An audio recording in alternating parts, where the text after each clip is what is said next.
welcome to Poptography. My name's Patrick, and today we're going behind the scenes of the image Boba Fett number 660, Retro Reimagined from the 100th anniversary of Disney. So, being that it was another retro series, Funko Pop, I really want to do something kind of cool with this one. I do love the colors of this Funko Pop. I wanted to kind of contrast that with some kind of pinks and orange. So I picked out an image from Adobe Stock. Then I brought that into an app on my Mac called Comic Life and really wanted to give it kind of that Liechtenstein kind of pixelated comic book look.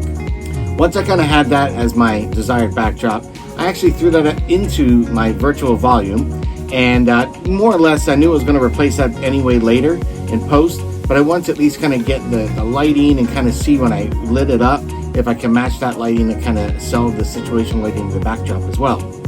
So the next thing we had to do is get Boba Fett on the set. So we got Boba Fett on the set, and I used my 5-light Lume Cube setup. So I started with my main light, which was on a boom, diffused, and with a little globe on that to kind of help spread that. And you can see as that's coming from above and lighting and carving out a lot of those nice details in Boba Fett's helmet.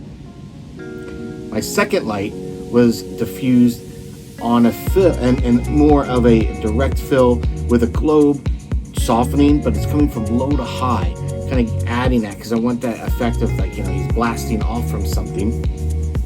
So I had that as my main light. I actually added the second main light, would have been my third Lume Cube, which was diffused on a snoot, and again coming from that left side, and that comes across in a way that you'll see it kind of hits Boba Fett's armor, and it also adds the highlights and shadow in those little crevices that we have on Boba Fett himself. And then went back to the right side with the highlight and separation light there, and that really was also to sell the situational lighting of that sun setting from that side.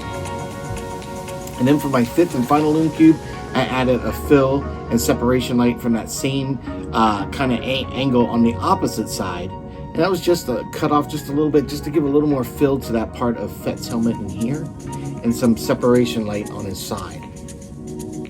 We then brought this into Photoshop. As I said earlier, I was going to replace that backdrop that we had in the virtual volume for one that we could kind of clean up, zoom in, kind of get it to scale as we had in the backdrop, but still keep that kind of pixelated Liechtenstein kind of comic book look to it. Once I did that, I also used Photoshop's AI feature and had earlier played around and tried to make some tentacles to kind of imitate the Sarlacc pit.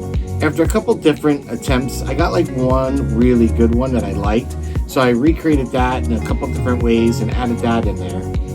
Then I added another stock image from Adobe, which was more of the bokeh of fire and sparks kind of coming out. So I added that to the bottom of the frame, kind of tilt that a little bit to kind of give it the angle that he was flying out of, trying to get away from the Sarlacc pit. So all this put together really made for the final image. And I don't know. I know my friend Christopher said he wasn't a big fan of this retro reimagined Boba Fett, but I told him if I take an image of it, I bet I can convince you to want to get it. So hopefully I did my job here, Chris. You'll have to let me know. Anyway, if you folks like this kind of content, please hit the like, definitely hit the subscribe, and don't forget to hit the notification bell so you don't miss the next episode of Poptography. Until then, may the Force be with you.